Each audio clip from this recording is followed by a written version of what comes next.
Tanzania oyee!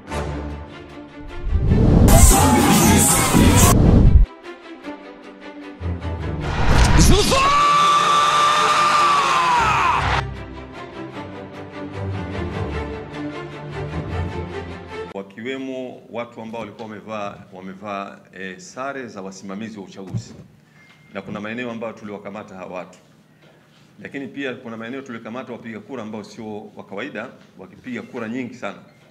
Ajabu ni kwamba tulipokuwa tunakiwakamata hawa watu halafu tukiwapeleka mikononi mwa polisi wanachukua zile kura halafu hawa watu wanawaasha pia. Wakati hili ni tukio kubwa sana, kwa sababu unapokamatwa na kura feki ni uhaini wa hali ya juu kabisa. Maana yake wewe ni sawa na mtu ambaye amekamatwa na fedha bandia, maana yake, kwa sababu kura ni kitu chenye thamani kubwa sana. Lakini kwenye matukio haya ilikuwa inaonekana jambo la kawaida, na wale walinzi ambao walikuwa pale wa amani walikuwa wanaonekana kwamba hawajali jambo kama hilo. Ilipowadia muda wa kumaliza sasa wa kupiga kura ambao ni saa 10, kisheria ni kwamba kwa mujibu wa sheria inatakiwa muingie kwenye mahesabu, yani kituo sasa kihesabu kura za kila mgombea. Kwa bahati mbaya sana, kwa masikitiko makubwa sana, sisi katika jimbo letu hilo zoezi halikufanyika katika vituo vingi sana. Kuna baadhi ya vituo vichache ambavyo vilivyohesabu kura lakini havikufika mwisho.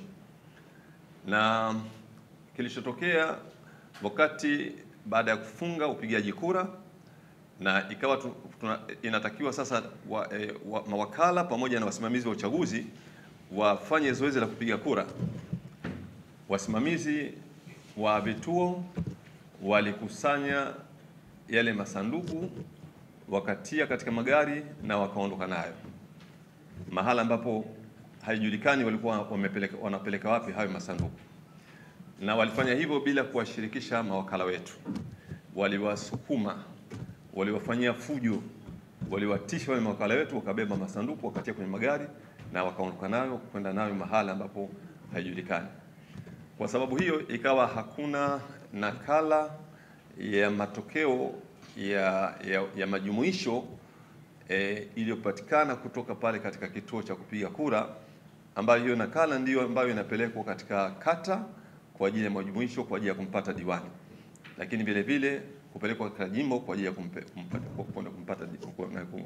kumtangaza mbunge. Hili ni tukio kubwa ambalo lilitokea pale katika vituo vyetu vile ambavyo ni vya kupiga kura. Sisi tulihangaika sana kama viongozi kutaka kujua kwamba haya masanduku yamepelekwa wapi. Na niseme kitu kimoja kwamba sisi katika jimbo letu la Temeke halikuathiriwa na maandamano yalikuwa yanaendelea katika maeneo mengine. Sisi hatukuathiriwa na hilo tatizo.